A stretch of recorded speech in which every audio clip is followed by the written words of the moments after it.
everyone, welcome back to my Flosstube video. This is Flosstube number 2 for me, and I have a lot to talk about, so let's jump right into it. First off, I wanted to say a huge thank you to everyone who watched my first Flosstube video and everyone who left such kind comments. I was blown away by all of the sweet comments that I got by you all, and I'm glad that you all enjoyed watching the video. I wasn't really sure, since it's so different than my regular sewing content, but you all were so sweet, and just thank you for all of the kind comments.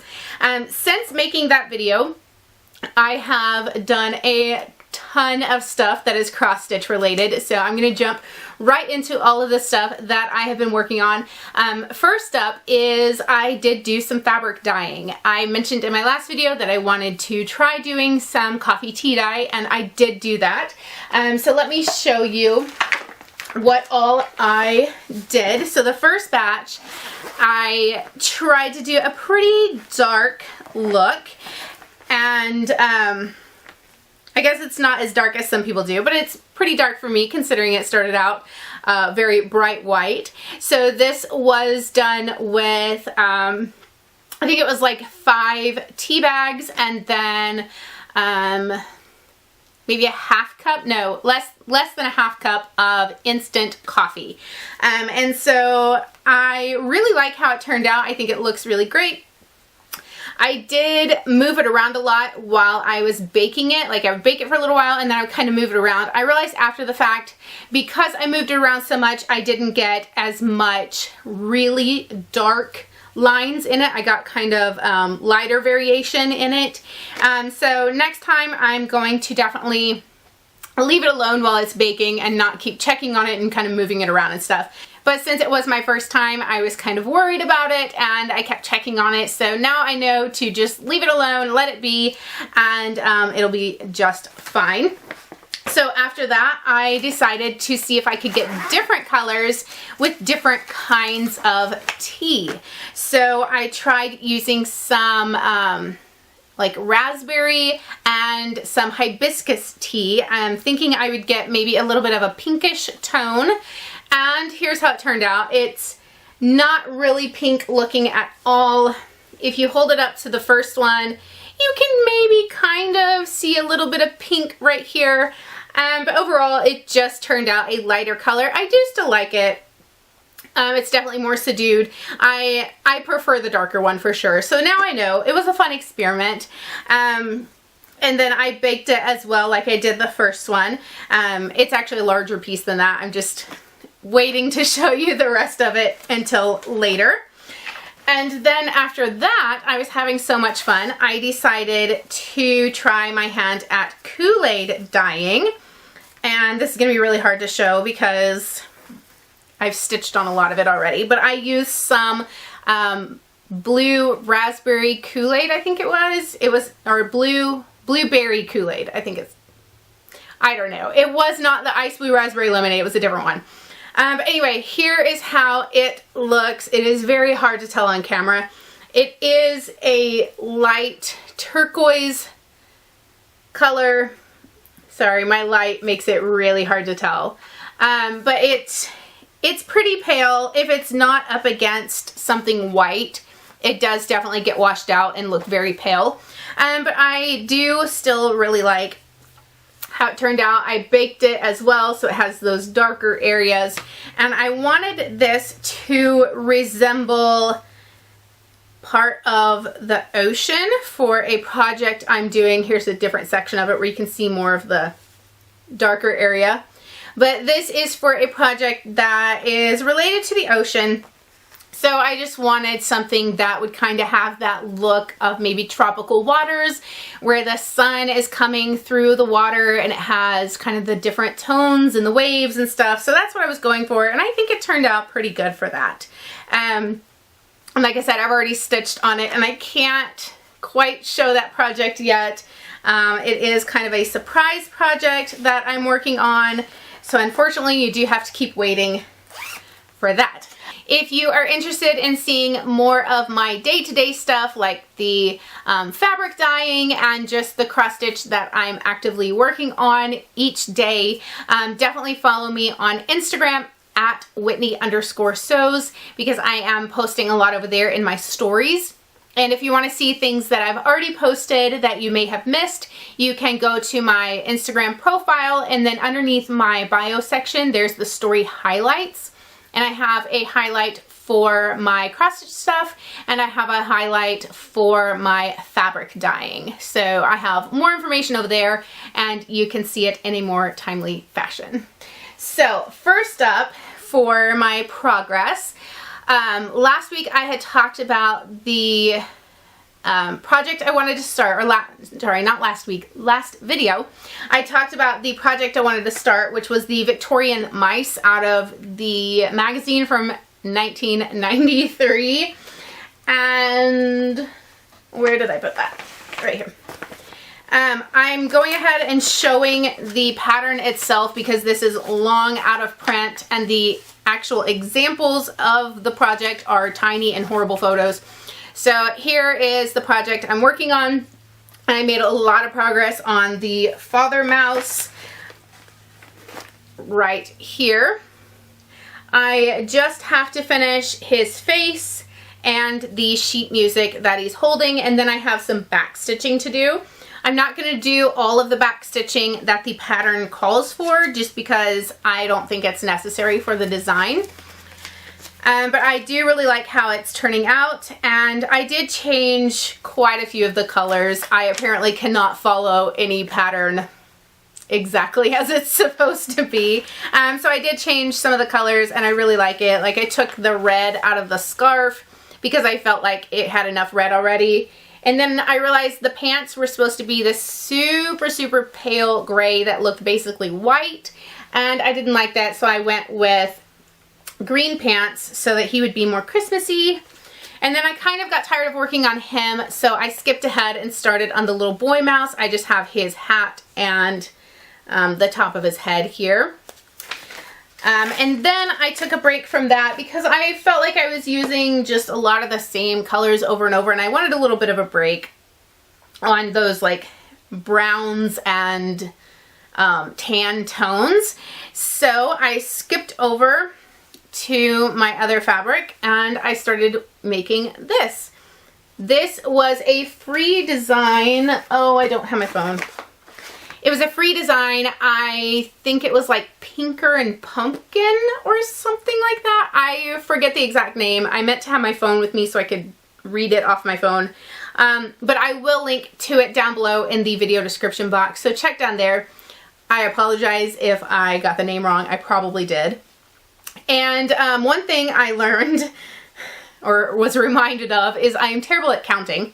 Like, I know how to count, but for some reason, when it comes to cross stitch, I cannot seem to count ahead in the pattern and get my everything in the right spot. So I ended up miscounting, and so the chicken has an extra long leg.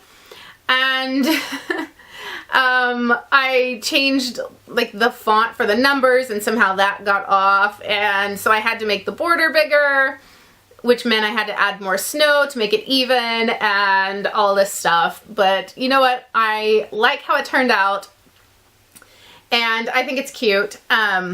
It was super quick to stitch. I think I did it all in one evening. So yeah, it was really easy. And I'm going to finish it eventually as a Christmas ornament, and I really like that. I did scour the internet and I found a lot of different little freebie projects.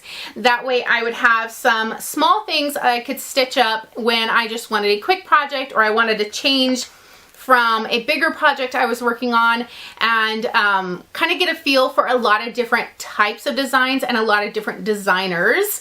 So I would go to different designers' websites and look through their freebie section, just to kind of feel out what's out there and have some different little things that I can work on just in amongst bigger projects. Also, I won a PDF from Priscilla and Chelsea a couple weeks ago. It was for their XOXO mug, and I am so thankful that I won that, and I am looking forward to stitching it up sometime in the future. I also spent a lot of time stitching up some cross stitch designs that I created myself.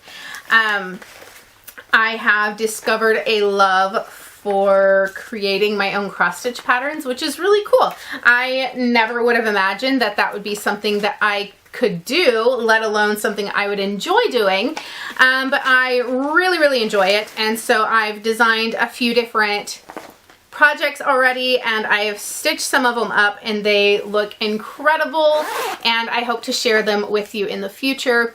That's what's going on the blue fabric I dyed, is a project that I designed myself, and I just can't share it yet because I want to present it as a finished project later on. Something that I've been working on as well that is actually sewing but still cross stitch related is making some project bags. I am in love with these. I have a tutorial on my channel for a vinyl zipper bag. It is quite a bit smaller than this one though, but what I did was I took that tutorial and I just enlarged the size to create some project bags. So I made one that's actually big enough to hold my floss box here. And so I have a really big project bag. I have this size that I really like the most. And then I have another one where I was trying out some other techniques, but I decided that this style and this size is the one that I like the most. Let me hold it in front of my face so you can see it better. So there's the back, there's the front, and I have a separate blog post where I have included all the measurements that I used for this bag. Like I said, it's the tutorial that I posted a couple years ago just with new measurements. So if you click the link in the video description box and head over to the corresponding blog post, you can see all of the measurements that I used and any changes I made or anything like that, so you can make your own project bag in this big size. So on to hauls. I found out a couple weeks ago that Joann's had a 40% off any regular price items that you buy excluding fabric. So I headed over there and I picked up several flosses that I need for some upcoming projects, and you know, saved a good amount of money. So here is just some of the flosses I picked up. Some of them are actually for projects, and then some were just to build my stash because they are very pretty. But I got a lot of nice, pretty colors that I'm excited to put on my floss bobbins and start using. I also picked up several pairs of the Crafters Square detailing scissors from Dollar Tree. My mom had some of these at her house and I was using them and I really liked them. So I picked up a couple pairs when I found them at my Dollar Tree. I have some that I have in each of my project bags, and then I have a couple of extra pairs because I'm hoping to have a giveaway soon and I wanted to include some of these scissors. They are probably my second favorite scissors after this pair. So this is a pair that I was given a few years back with little hearts for the handles. These I always keep by my sewing machine as thread snips, and they are really nice. I love these, but they are about $12. I finally tracked them down on Amazon. They're about $12. So for a much lower price point at $1, these are definitely my second favorite scissors. And yeah, like I said, I have a pair in each of my project bags because for $1 I can afford to do that. Okay, so the last thing I want to share, and the most exciting thing I want to share, is a finish that I completed today, the day I'm filming this, which by the time you see it is probably a couple weeks ago, but I had to go ahead and film my Flosstube tonight because I'm giving this away tomorrow to my mom. So this year for 2020 for Christmas, I actually did not get my mom a Christmas present because I normally shop year-round. So sometime during the year, I'm able to find something for each person that I know that they will really like. And so 2020 being all that it was, it really threw off my Christmas shopping, and I just couldn't find something that I knew my mom would love and that I would love giving to her. So I gave her an IOU and then set to work figuring out what I wanted to give my mom. Then I came up with an idea and was super excited about it because I love looking at cross-stitch houses, like little cross-stitch houses. And I thought, oh my goodness, how cool would it be to design a pattern based on my parents' house, stitch it up, and give it to my mom. So I creeped all over my dad's Facebook because my dad posts a lot of pictures of like their Christmas decorations and their flowers and things outside their house. So I saved like 12 or 15 photos off my dad's Facebook, and then I ended up not having quite enough reference material, so I texted my dad and was like, Dad, don't tell Mom. Send me pictures of straight on of your house, the entire house, you know. And so he was pretty cool about it, and he sent me pictures, and I was able to design a pattern. It took me actually longer than I thought it would, but I ended up really, really happy with it. You're probably just dying to see what it looks like by this point. So this morning I finished up the project. Here it is. So I am absolutely in love with this project. Oh my goodness. So I stitched it on the first coffee tea dye that I did, the same one that the Victorian mice are being stitched on.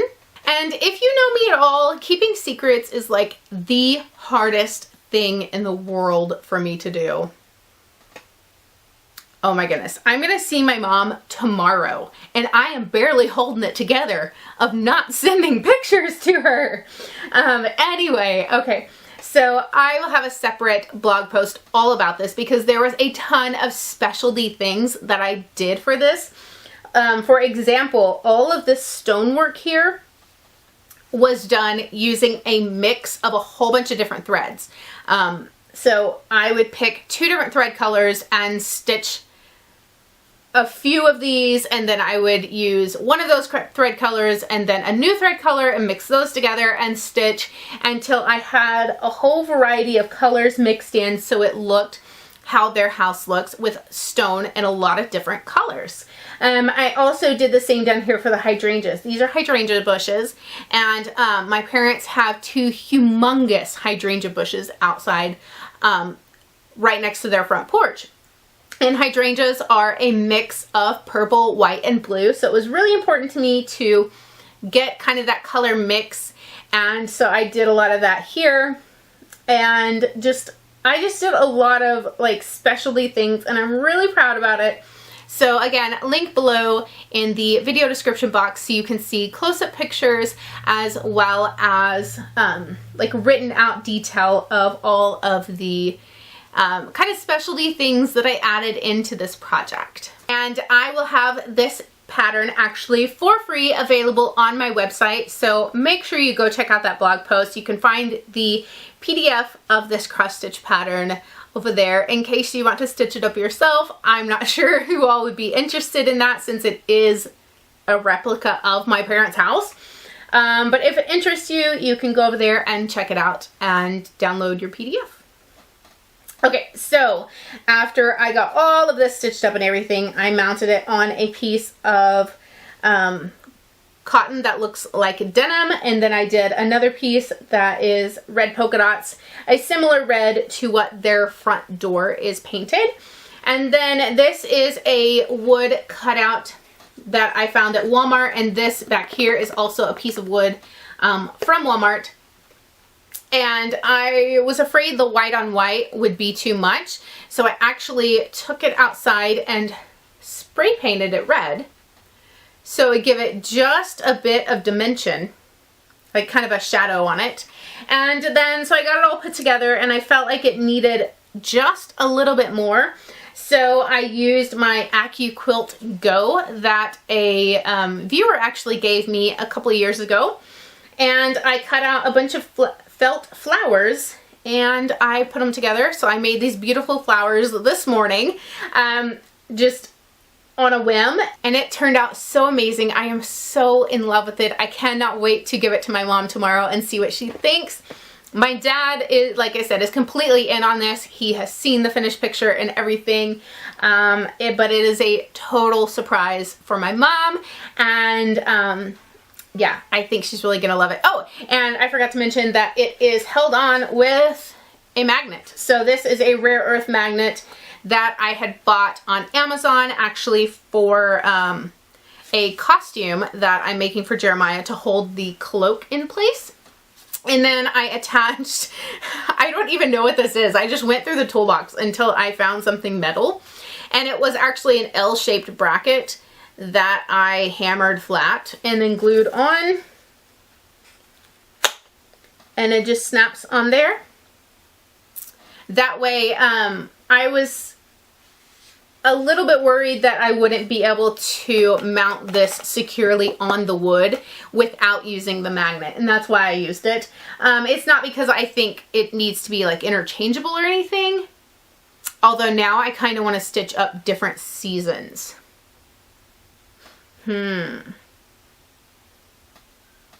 Like I could stitch up a winter one or a fall one. I don't know. I guess winter would be the only real difference. I would put like Christmas lights on it instead of the Americana stuff. But anyway, beside the point. So this actually took quite a bit longer to stitch than I expected. And I think the reason for it is because I did so much color mixing, like for the stonework and the hydrangeas and all that. And that was kind of like figure it out as you go kind of stuff. Like it wasn't just, oh, use this color, use this color. I was really having to kind of try out the colors, and I was even unstitching things. Like I would try a few stitches, didn't like it, so I would unstitch it, try some other stuff. So I think that's why it took so long to make. But again, I am so happy with how it came out. I'm so proud of it. It is only my second fully finished project ever. The first one was the project I made for my sister that I showed in the last video. But yeah, I am so proud of this. I could talk about it literally all night, but I'm sure you don't want to listen to it all night. I did film an entire video showing finishing this project, and I posted that last week. Link is down below, so make sure to check that out to see exactly how I did all of this. And then I did want to show the back. I put to Mom from Whitney, Feb 2021, just so in the future, you know, we can remember when I gave it to Mom and all of that. Sorry about that. My battery just died. Anyway, so something that I have been thinking about doing that I thought would be kind of fun was to make a Christmas ornament for every household in our family. So like me, my husband and kids would be one household, my parents would be one household, my sister and her family would be one household, and so on. And I thought it'd be kind of neat to make it like a yearly tradition where every year I make each household a Christmas ornament that I cross stitch and then finish into, you know, an ornament that they can hang onto their tree. And I counted it up. I forget if it was like 8 or 10 ornaments that I would need to make. And I don't know, I just thought it would be kind of fun, and it's early enough in the year that I had the idea that I would actually have time to make all of them. And I would make like 8 or 10 or however many of the same cross-stitch design, and then like next year I would pick a different design and stitch that up for everybody, and so on. And I don't know, it just sounded like something fun. So let me know if you have ever done something like this before, or if you know of a pattern that would be really cute or really fairly easy to stitch up. Preferably a freebie pattern, because I am definitely investing a lot of money into floss right now, and I'm not sure how much extra I have to spend at the moment. But I don't know, I just thought it would be kind of fun and something that it would be neat to look back on in the future and be able to see each year what I made for not only my family but my extended family as well. And yeah, I don't know, it was just the idea that popped in my head, and for once it was actually early enough in the year that I could do it. So I hope you enjoyed this video. Make sure to leave me a comment down below letting me know any ideas you have for the Christmas ornament thing, as well as what you are currently working on. And again, if you want more day-to-day kind of stuff on my stitching, my fabric dyeing, all of that, check me out on Instagram and go to my profile over there and then the story highlights to see all the stuff that you might have missed. So yeah, is this not the cutest? Okay, bye.